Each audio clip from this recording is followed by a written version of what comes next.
Buenas noches, distinguidos estudiantes. Con la venia del doctor Lugo Villegas, vamos a dar nuestra apreciación sobre la historia de la República de nuestra patria y concretamente sobre un tema en particular, el primer militarismo y sus características. Sobre la historia de la República se han escrito muchísimos libros, cerca de 150.000 a 200.000 ejemplares se han recreado desde diversos ángulos, unos desde la denominada historia crítica, otros desde el sector conservador de la clase pudiente de nuestro país y un tercer grupo que ha escrito también que no quiere comprometerse ni con la casta conservadora ni con los contestatarios.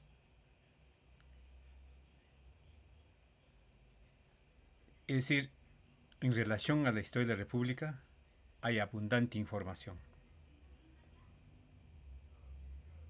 Pero yo quisiera a ustedes recomendarlas que la mejor forma de aprender la historia no es repitiendo lo que otros han dicho ni lo que otros han escrito.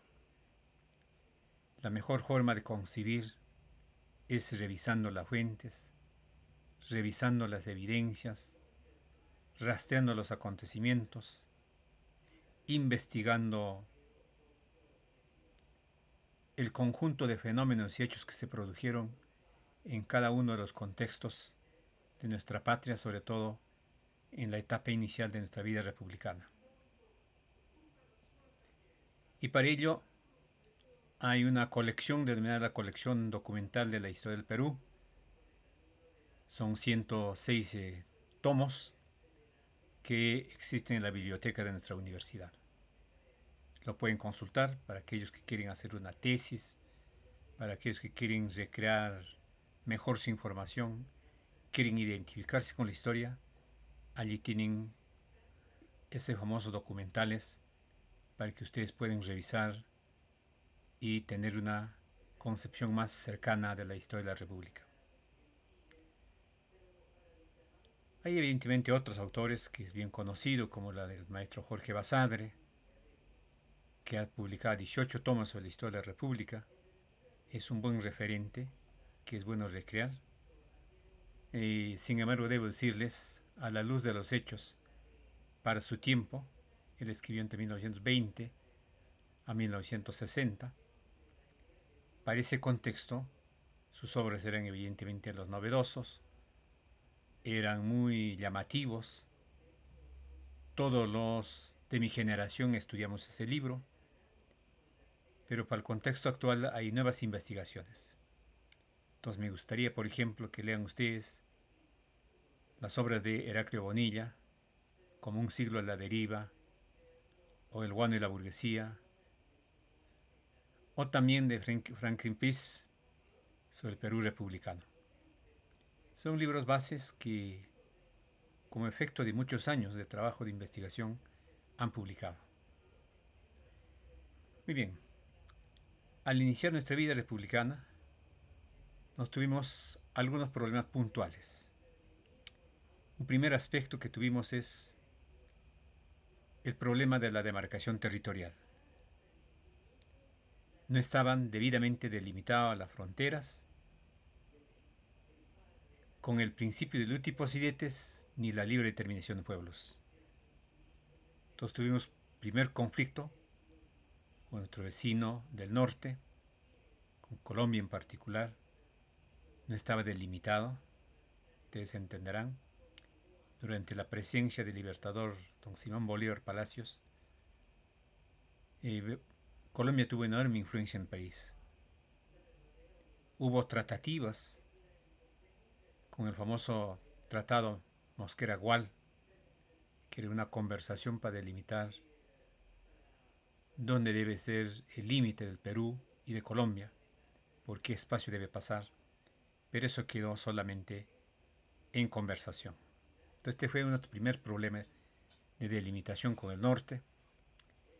Luego también por el sur, con Bolivia, tuvimos otro problema. Como ustedes entenderán, el Alto Perú y el Bajo Perú era un solo territorio hasta la creación del Virreinato de Buenos Aires, Río de la Plata. A partir de entonces el Alto Perú se desintegró, perteneció a Buenos Aires y el Bajo Perú era el territorio que actualmente administramos. Un poco más hasta Tarapacá, Arica, eso pertenecía a nuestro espacio. Entonces allí tuvimos con Bolivia un problema de limitación de frontera que fue bastante controversial. Terminamos en sangrientas guerras tanto con Bolivia como con Colombia. Un tercer tema que tuvimos que enfrentar fue con Brasil. Y tampoco estuvo delimitado. Los brasileños habían incursionado un buen trecho del territorio de España, del virreinato de España. Y cuando se consolida la independencia, lógicamente el Perú quiso hacer prevalecer los antiguos dominios de sus amos. Y Brasil aceptó, pero expulsar a sus habitantes fue difícil. De tal manera, en letra, en el marco normativo, nuestra frontera estaba delimitado con Brasil, pero los brasileños en el fondo tenían influencia hasta el interior del Perú, como lo es hasta ahora. Hoy también los brasileños en la zona de Purús, en Ucayali, tienen enorme influencia, o también en la frontera norte, los colombianos tienen enorme influencia en nuestro territorio. Es un problema histórico de delimitación geográfica. Es el primer problema, el problema de delimitación geográfica.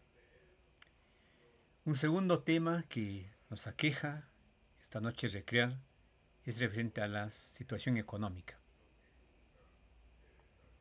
Como ustedes entenderán, España había instituido una explotación, una administración directa entre su colonia y la metrópoli. Y para ello instituyeron dos instituciones, la Casa de Contratación en Sevilla y en Lima el Tribunal del Consulado. Esto significaba que las mercancías que venían desde España venían registrados por los funcionarios del Tribunal de la Casa de Contratación de Sevilla y fueron recepcionados en el Tribunal Consulado y luego de allí recién eran distribuidos a los otros corregimientos, capitanías y incluso cuando se crean los virreinatos del Río de la Plata y de Nueva Granada. Luego teníamos un problema ya en la colonia, el problema de contrabando. Inglaterra había descubierto que las antiguas colonias o las colonias hispanoamericanas de España eran un excelente mercado, pero por la política de exclusivismo de comercio entre España y sus colonias, lo era difícil penetrar a las colonias de España. Y entonces ellos implementaron el sistema de contrabandos y el sistema de asaltos. Y era común que las mercancías que venían de España o los que iban de América hacia España eran asaltados por los piratas y los corsarios en el alta mar. De igual manera, cuando eso no funcionó, los ingleses implementaron el sistema de contrabando. De tal manera, cuando España traía sus mercancías, muchas veces ya los mercados virreinales estaban copados por las mercancías inglesas y baratos, porque Inglaterra como potencia se había desarrollado industrialmente. España, en tanto, se había rezagado todavía con el sistema feudal. Ese era un problema, pero durante la gesta de la independencia, durante la campaña libertadora, tanto del norte y del sur, sobre todo del norte con Bolívar, porque Bolívar fue en realidad el verdadero organizador de la independencia. San Martín vino con la corriente libertadora por Chile, llegó el 7 de septiembre de 1820 a la bahía de Paracas, el 8 se produjo el desembarco en Pisco, y de allí el 4 de octubre vino la expedición de Antonio Álvarez de Arenales por la Sierra Central, pasando por Pisco, Nazca, con la famosa batalla de Changuillo, el escaramuza de Changuillo, Ica, luego fueron a Huamanga, de Huamanga pasaron a Huancayo, de Huancayo Jauja, de Jauja Tarma, de Tarma Cerro de Pasco, conocido como la famosa ruta de Antonio Álvarez Arenales o la expedición a la Sierra Central o este ejército. Ese ejército básicamente era para coaccionar a las poblaciones indígenas para que paguen el tributo o la contribución, que llamaba el tributo de contribución, para sufragar los gastos de la independencia. Porque uno de los factores principales era la contribución económica, porque el Estado naciente no tenía dinero y no había presupuesto. Pero San Martín, como política, tuvo de no enfrentarse a la casta criolla española. Él optó por el diálogo, por la negociación. Como efecto de eso, precisamente se produjo la negociación de Punchauca y la negociación de Miraflores, en la que San Martín va a ofrecer instituir en el Perú una monarquía e incluso entregar su ejército con la condición de que el Perú proclama su independencia pero gobernado por un príncipe hijo de la casa gobernante española. Hubo sectores que se opusieron evidentemente, pero eran muy pocos. La mayoría de la casta criolla estuvo de acuerdo con esa tesis. Por su parte, Bolívar, que estaba en el norte, era un audaz, un criollo, un estadista, un matemático, un filósofo, un historiador, un artista, un guerrero, un militar. Es un hombre polifacético y gran conocedor de la historia mundial, de la historia hispanoamericana e incluso de la historia inca. Él había concebido que la única forma de liberar a Hispanoamérica era expulsando definitivamente de todas las colonias a los españoles.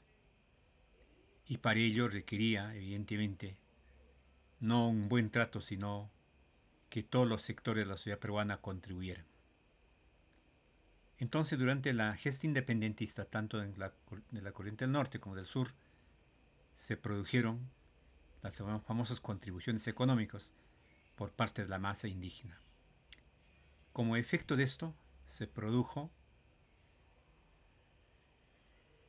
la pobreza, la miseria, porque tanto el ejército del norte como del sur obligaban a la masa campesina a tributar y cuando no querían, tomaban sus áreas agrícolas, tomaban sus animales, saqueaban, hacían cosechas. Entonces la economía, quiero decir, es financiada, esquilmada, es pobre. Nuestra agricultura destruida, nuestra ganadería también destruida, nuestra minería, que era el principal potencial económico, inundado, como la mina de Cerro de Pasco, la mina de Yauricocha, en caso de Cerro de Pasco como la mina Matagente, como la mina Santa Rosa, como la mina Blanca, todas esas minas que funcionaron en la colonia fueron inundadas para que no se tomaran sus recursos. Cuando llegaron los españoles aplicaron esa política, pero también el ejército independentista. Entonces la minería también fue destruida, el comercio se había paralizado, los contrabandos no pudieron. Ante esta situación, Inglaterra aprovechó para penetrar al seno de la sociedad peruana. Y esa penetración fue a través del comercio y los préstamos internacionales. No olvidemos que Inglaterra nos prestó 1.200.000 libras esterlinas durante el protectorado de San Martín. y luego Bolívar se prestó por 600.000 pesos. Esta fue nuestra primera deuda externa, dicho sea de paso. Y no teníamos cómo pagar. La industria artesanal indígena que se trabajaba durante la colonia en los obrajes fueron también destruidos. Por ejemplo, en esta zona, los obrajes de Acomayo, los obrajes de Quivilla, de Baños, de Cauri, de Churubamba, todos esos obrajes fueron paralizados y las comunidades totalmente empobrecidas. Era un problema bien serio. Los sueldos y salarios de los funcionarios públicos también se paralizó. Muy bien. Un tercer tema era la situación política. Y esta situación política, como ustedes comprenderán, a los inicios de la vida republicana, los vencedores de Ayacucho se sentían con derecho a gobernar el país, desde el casta militar. Pero como no se entendían, todos querían gobernar, se produjo enfrentamientos militares a lo que muchos historiadores han considerado como la anarquía. Etapa de anarquía. Entre 1821 y 1840, en el Perú hubo algo de 39 presidentes de la República. Esto significa que por cada año había un presidente. Y en algunos casos, un presidente duraba un día, 2 días, y así se vivía pues un desgobierno. Este era uno de los grandes hechos que dificultó la organización de nuestro país. Un cuarto tema que heredamos al inicio de nuestra república fue el problema de temas sociales, el aspecto social. El Perú, la colonia estaba estratificado, los españoles natos, blancos, llamados los chapetones que habían llegado recientemente desde Europa, se sentían superiores y diferentes a la casta criolla, que era un segundo sector. Luego estaba evidentemente las diversas castas, como los mestizos, cholos, los mulatos, los zambos, el salto al tras, el tente en el aire. Toda esta mixtificación o cruce de castas era un problema racial, un problema social que dificultaba la integración de nuestro país. No olvidemos que los españoles practicaron la República de Indios y la República de Españoles. Esa tesis de la República de Indios y Españoles continuó in situ por largo tiempo, incluso hasta 1970, época en que toma el poder el general Juan Velasco Alvarado. Entonces tenemos allí 4 temas puntuales, ¿no? Un tema de la delimitación de territorio, un segundo tema el problema económico, un tercer tema la situación política, el derecho a gobernar por la casta militar, y el cuarto tema el problema social. En este problema social van a surgir 2 subtemas. Uno, la situación social, económica del indio, en particular que era la mayoritaria, y el recojo de tributos que históricamente en la colonia estaban acostumbrados a pagar los indígenas por derecho de ser subordinados hacia las autoridades españolas. Muy bien. En este proceso se va a producir algunos conflictos en el orden territorial, sobre todo. El Perú, durante la independencia, ganó la zona de Jaén y de Bracamoros, que de acuerdo a la Real Cédula de 1809 pertenecía a Ecuador, la audiencia de Quito, y por otro lado Guayaquil, que pertenecía a la Audiencia de Lima, se perdió. Perteneció o pasó a los dominios de la Audiencia de Quito. Algunos personajes que han destacado en este proceso del primer militarismo. Un primer personaje que destaca es don José de la Mar, quien va a ser protagonista entre 1821 a 1829, pero básicamente su gobierno va a ser entre 1827 a 1829, 2 años.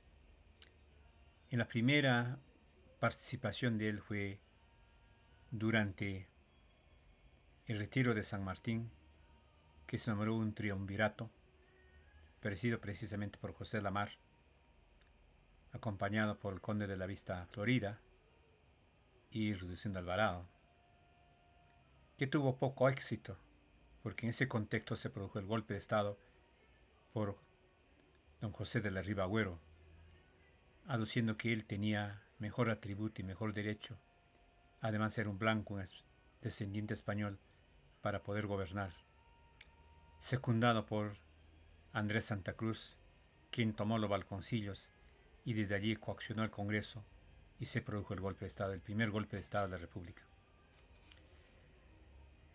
José de la Mar está considerado como el primer presidente constitucional, aunque eso no es tan cierto, porque no fue, no tuvo el cargo de presidente, sino de la Junta de Gobierno.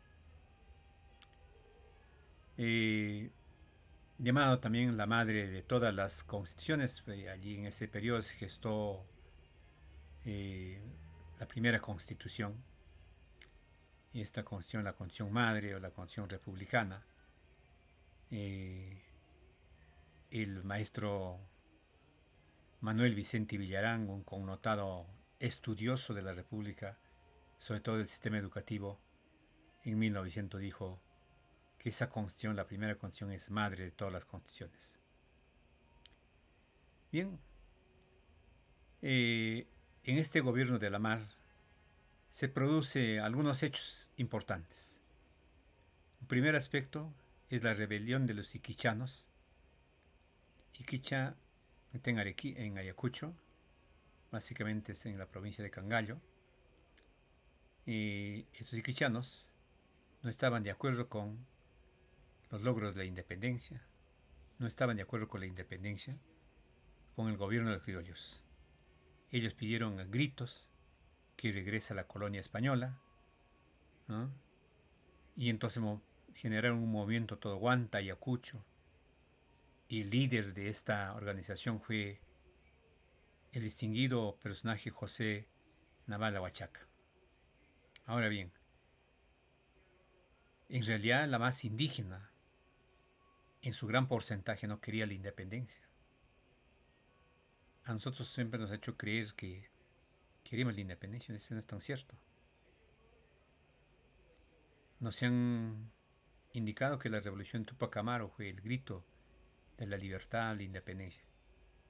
Pero si el rey hubiera venido, seguramente José Gabriel Condorcanqui, conocido como Tupac Amaru, hubiera besado la mano. O si hubiera llegado a Huánuco durante la revuelta de 1812, Juan José Crespo Castillo hubiera besado los pies del rey. No hubo tan anhelado separatismo. Ese es relativo. Eso fue circunstancial. Pero sí buscaron estos personajes la justicia social, mejores condiciones para sus conciudadanos. El caso Iquicha es esto, pero no solamente Iquicha.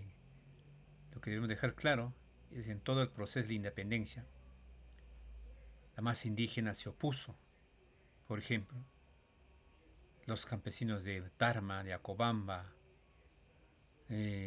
los campesinos de Chavinillo, aquí en Huánuco, de Quichqui, de Jacas Chico, no quisieron saber nada con el proceso de independencia, ni quisieron contribuir tampoco.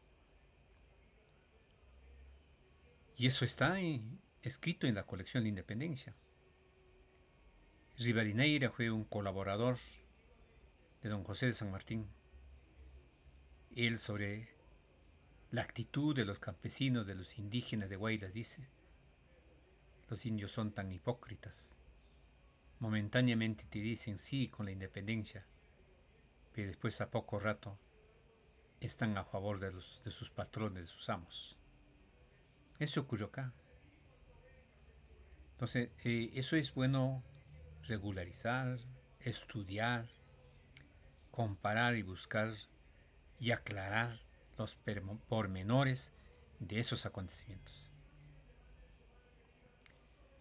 Se ha atribuido siempre la ambición de Bolívar por Tumbes, Caín y Maynas, que quería separarse, quería apoderarse, ¿no? Y entonces se produjo como conflicto de esto, del famoso convenio Girón y la prensa limeña, que Bolívar nos había dado la independencia. En 1826 se fue, y cuando se fue la prensa limeña, la prensa de la casta conservadora, empezó a hacer declaraciones muy fuertes contra Bolívar, y eso fue generando resentimientos. Y al final va a desembocar en una campaña marítima. Ahí se va a producir el famoso combate de Malpelo y el combate de Dos Cruces. Estos eran campañas marítimas de cruces. Según la historiografía peruana, el Perú habría tenido relativa ventaja sobre estos temas, pero según la historiografía colombiana y ecuatoriana, el Perú no quiso enfrentarse a las huestes colombianas porque se sentían inferiores a sus libertadores. Y efectivamente, para sofocar esta contienda del año 1829, fue encomendado don José de la Mar para dirigir personalmente la guerra contra Colombia. Y por su parte Bolívar designó que el encargado sea el legendario Antonio José de Sucre. Con una hábil estrategia, Sucre nos derrotó en el famoso Porteto de Tarquí, y como efecto de esto se produjo el convenio Girón. En el Porteto de Tarquí, después de vencernos, se apoderaron de toda nuestra embarcación, de nuestros recursos. Todo el parque militar fue pasado a manos de Colombia y nos hizo levantar un muro. Aquí, en ese muro, escribieron y dijeron que aquí 2000 bravos colombianos vencieron a los invasores de la tierra de sus libertadores. Fue en realidad un epígrafe humillante para nuestro país. Y bajo esas condiciones se firmó el famoso convenio de Girón. Se le atribuye esta derrota a la deslealtad de Agustín Gamarra, que estratégicamente se demoró en su marcha del Cusco hacia Piura para apoyar a José de la Mar. Igual procedimiento, igual táctica hizo don Nicolás de la Fuente. En otras palabras, estos dos jefes militares querían que caiga José de la Mar y que se desacredite para que ellos asumen el poder. Agustín Gamarra efectivamente le sustituye porque se le echa la culpa a la Mar renuncia y la casta militar le eligió a Agustín Gamarra como el nuevo presidente, quien duró entre 1829 a 1833.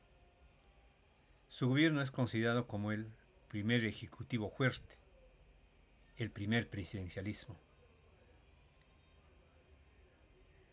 Dio una constitución en Huancayo, la llamada Constitución de Huancayo.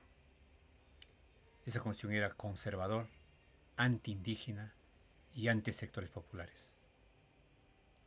Sin embargo, consiguieron algunos opositores. Entre esos opositores estaba la corriente liberal, entre ellos don Francisco de Paula González de Vigil, quien puso la famosa frase: yo debo acusar y yo acuso. Y en este seno entonces se va a producir airados debates parlamentarios de los políticos, no solamente en el seno del Parlamento, sino a través de la prensa escrita. En ese contexto va a aparecer la figura de Sebastián Llorente, un destacado liberal, natural de España y radicado en Perú. Y por otro lado, se va a producir las ideas conservadoras a través del clero, que iban a justificar al gobierno fuerte, al gobierno vehemente, a un gobierno autoritario y dictatorial como pretendía don Agustín Gamarra. Algunos hechos entonces en este contexto. Se creó durante el gobierno de don Agustín Gamarra el departamento de Amazonas. Se creó el famoso Hospital Maternidad de Lima. Se reorganizó la Casa de la Moneda. Se inició la explotación del salite de Tarapacá. Se firmó el famoso tratado La Rea-Gual. Se firmaron con Bolivia los tratados de Tiquina y Arequipa. También la desintegración de la Gran Colombia, en este caso el surgimiento de Ecuador. Se firmó el tratado de Pando Novoa con el Ecuador.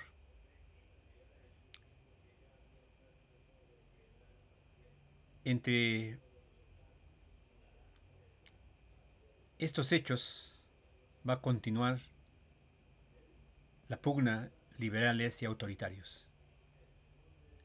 Los liberales van a plantear la defensa del poder legislativo. Y uno de los abanderados de esta tesis fue Luna Pizarro, González Vigil y Francisco Javier Mariátegui.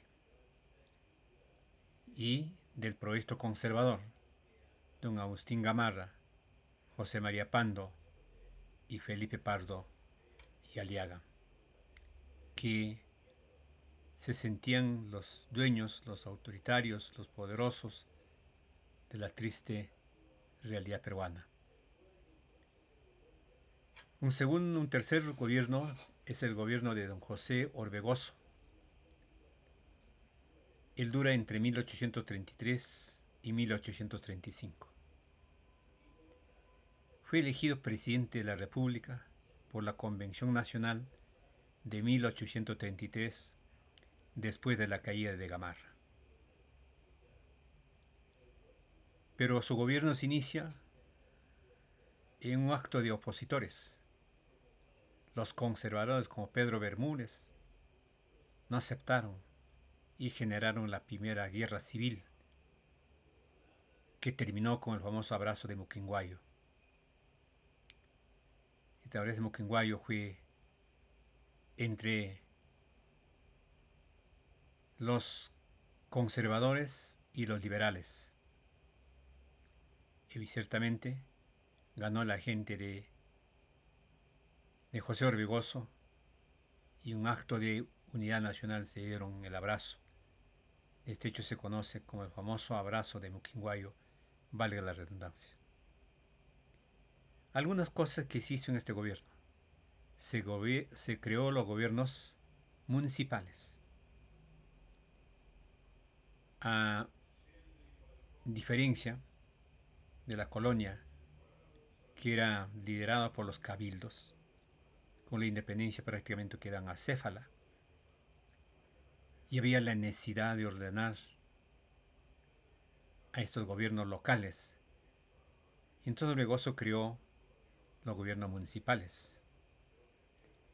Se establece el juicio de residencia al presidente saliente. ¿Qué significa esto? El juicio de residencia significa que cuando alguien termina el gobierno, está sujeto a un proceso de investigación y a un juicio político. Luego, se suprime el cargo de vicepresidentes, no se permite la vicepresidencia, el único personaje autorizado de gobernar es el presidente. Se prohíbe la reelección presidencial, no se permite.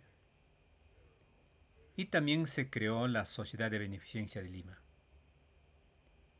que tenía por función administrar las antiguas herencias hispanas dejadas después de la independencia. Muchas casas, muchas propiedades quedaron abandonadas después del triunfo de la batalla de Ayacucho del 9 de diciembre de 1824. Muchos españoles abandonaron y se fueron a su país, y esas propiedades pasaron a poder del Estado. Pero el Estado, para que haya una buena administración, un buen control, designó o creó la beneficencia pública, donde los hijos de los sectores populares y básicamente de aquellos que habían quedado huérfanos con efecto de la guerra de la independencia, se refugiarían o tendrían el apoyo de la beneficencia pública. Esta beneficencia no solamente se creó en Lima, sino también en otras partes del territorio de la República, entre ellos en los principales núcleos productivos como Huancavelica, Cerro de Pasco y también Huánuco. En ese contexto aparece un golpe de Estado liderado por don Felipe Santiago Salaverry. Salaverry era un joven muchacho, se dice que tenía 28 años. Él dijo que ahora le toca a la juventud, es la época de los muchachos.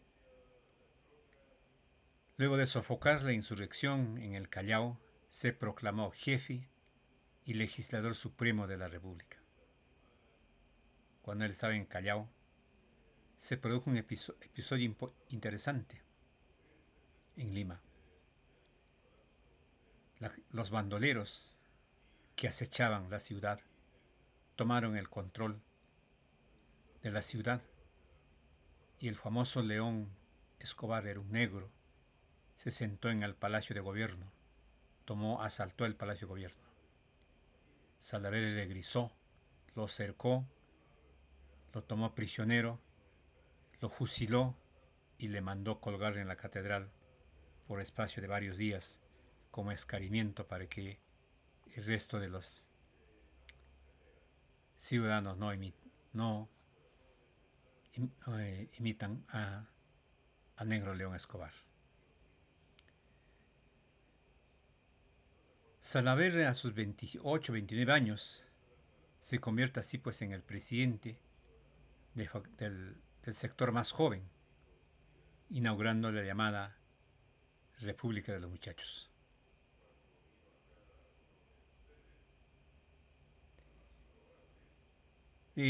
Con la finalidad de buscar la estabilidad política, durante este gobierno se produce el famoso Pacto de Junio entre Santa Cruz y Orbegoso,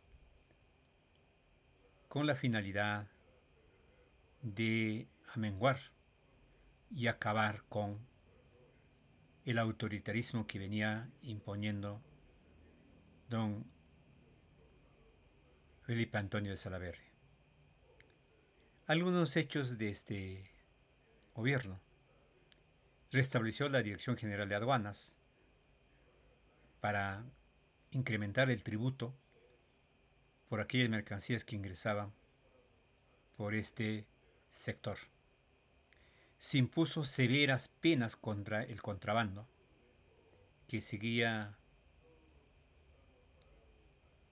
floreciendo a lo largo y ancho de la República. eliminó la contribución de castas. Es decir, Salaverry dijo: el indio paga el tributo, pero el mulato, el sambo, el cholo, el criollo no pagan el tributo.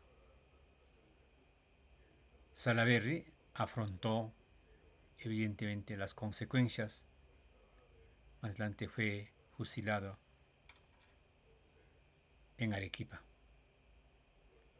En Arequipa, después de una derrota a la que llamó la Segunda Guerra de la Independencia.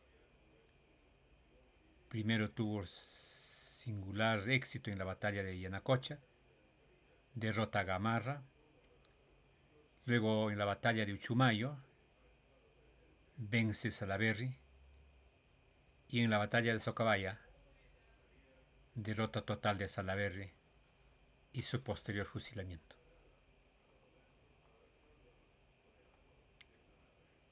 En ese contexto se produce otro hecho importante que es considerado como la Confederación Perú-Boliviana. Esta etapa de la historia de nuestro país dura entre 1836 y 1839. Fue liderado, abanderado y pensado por Andrés Santa Cruz. Como muchos le han considerado que fue un proyecto político liberal liderado por Santa Cruz para unir Perú y Bolivia en un solo estado de tipo capitalista. Pero Santa Cruz tuvo dos opositores: la oligarquía de Lima y de la costa norte no estaban de acuerdo con ese proceso. Históricamente, entre el norte y el sur siempre hubo divorcios. Los del norte se consideraban los blanquiñosos, los especiales, los privilegiados, y del sur los cholos, los indígenas, los aymaras, los quechuas. Y esta oposición en Lima estuvo liderada por don Felipe Parrio Aliaga, un extremista conservador, racista y cuasi anti-indígena. Y otro opositor fue a nivel internacional Chile. En Chile, desde 1828, emergió la figura de Diego Portales. Si alguna vez visitan Chile, en la Plaza de Armas está el monumento a Diego Portales, porque Portales fue el verdadero artífice de la organización de la República Chilena. Cualquiera diría que Bernardo O'Higgins sería el que esté en la Plaza de Armas, porque con él se gestó la independencia de Chile. No, Portales. Portales pertenecía a la oligarquía chilena, que pensó en la expansión geopolítica y la expansión militar. Portales diagnosticó la situación económica, social, cultural e ideológica de Chile, pero también estudió los recursos que tenía en su entorno, sus vecinos, como el caso de Bolivia y el Perú. Fue uno de los primeros personajes que hizo un estudio de cateo, de prospección, qué recursos existía en Atacama, Tarapacá, Antofagasta, Mejillones, Cachalote, en toda esa zona, Arica, y encontró que allí existía inmensas vetas de mina, sobre todo del cobre. Y Portales estuvo convencido que eso era el futuro de Chile. A Portales también los estudiosos del cateo le recomendaron que esa área de Atacama, Tarapacán, Arica, en el futuro, con la industrialización del agua, sería una excelente zona agrícola. Como en efecto, Chile lo ha hecho. Entonces Portales tenía una visión geopolítica de tipo continental. Y su primer enemigo de Portales fue precisamente esa alianza que gestaba Santa Cruz entre Bolivia y el Perú. Él concibió que un país inmenso era difícil enfrentarse, por tanto era necesario destruirlo en su etapa inicial, como en efecto se hizo así. Muy bien.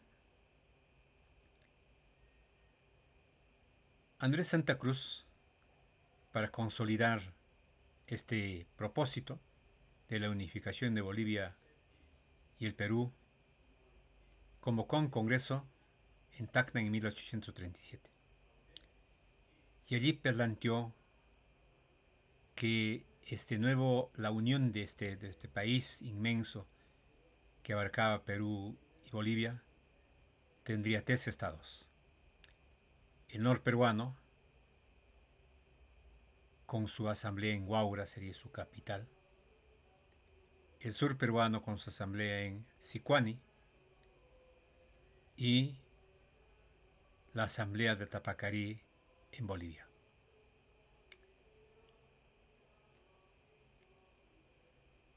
Para el efecto planteó Andrés Santa Cruz un gobierno republicano federal. Santa Cruz sería el protector por 10 años. Promulgó los códigos civil, de tipo napoleónico, penal y de enjuiciamientos. Declaró puertos libres al Callao, Paita, Arica y Cobija. Y eso molestó muchísimo a Diego Portales. También hizo algunas acciones militares, las campañas restauradoras, que se enfrentó a los chilenos. La primera campaña, la expedición Freire. Esta expedición Freire vino por Arequipa. Allí Santa Cruz lo liquidó, lo venció y lo perdonó. Y que regresara a su país. El pretexto de este enfrentamiento de la expedición Freire era para salvaguardar los puertos libres que afectaban a Valparaíso. Y el encargado de esta comitiva fue Blanco Encalada. En la batalla de Paucarpata, Santa Cruz lo logró derrotar una vez más. Le dio una reprimienda, le hizo una llamada de atención severa, le advirtió que en caso de regresar serían fusilados y los devolvió a su país. Ante esta humillación, Chile reaccionó y, conjuntamente con aquellos peruanos que estaban repatriados en Chile, como Felipe Pardo Aliaga, Agustín Gamarra, Ramón Castilla y entre otros personajes, vinieron en apoyo del general Bulnes, entraron por Arequipa, avanzaron y en la batalla de Yungay lo derrotó a Santa Cruz. Y en homenaje a él se puso el nombre de Ancash, en homenaje a los vencedores de Chile. Vencido, Santa Cruz se refugió, se fue a Francia, allí terminó después de una serie de penalidades. Y los chilenos pusieron de presidente a Agustín Gamarra bajo las condiciones que ellos establecieron. Entre ellos estaba el enjuiciamiento a los liberales, a los llamados patriotas, expropiación de, de, sus, de sus bienes, como casa, terrenos y requisamientos de otras propiedades. El segundo gobierno de Agustín Gamarra. Después de la derrota de Yungay, Manuel Bulnes fue nombrado mariscal de Ancash y el Congreso de Huancayo ratificó a Gamarra como presidente desde el título de restaurador del Perú. Algunos hechos de este proceso. En Huancayo se promulga la Constitución conservadora de 1839,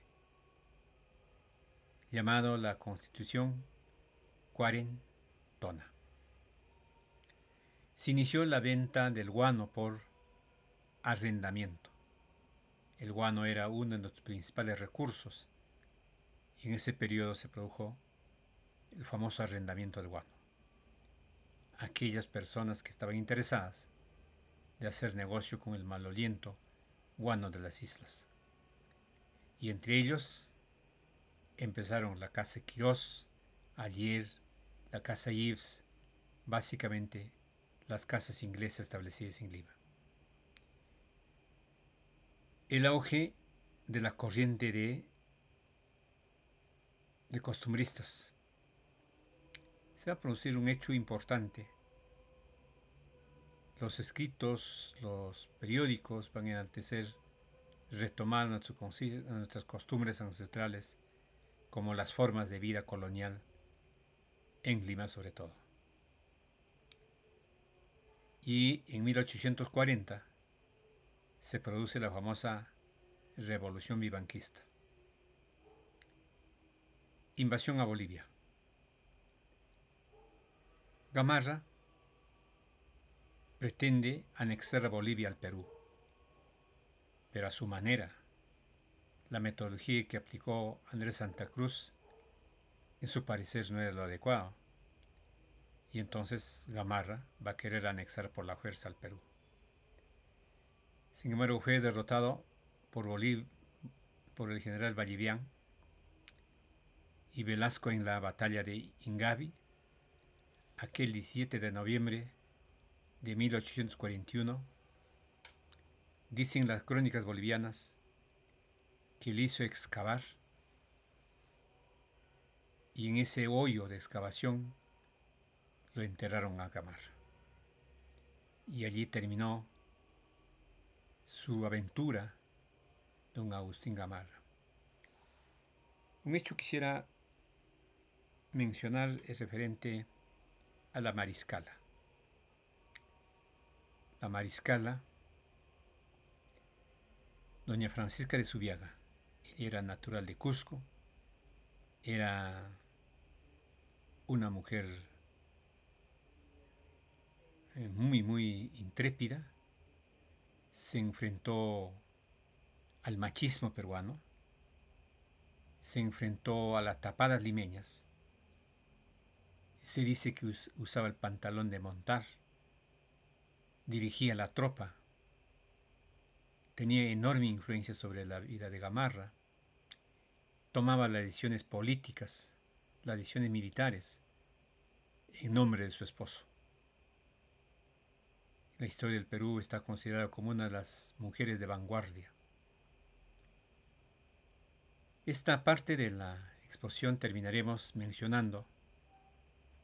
Después de Gamarra, nuestro país va a vivir entre 1841 a 45 una etapa que los historiadores han denominado como la época de la anarquía. Y allí destacan algunas personalidades: Ignacio de Vivanco, Manuel Méndez, Crisóstomo Torrico, Francisco Vidal y Domingo Elías.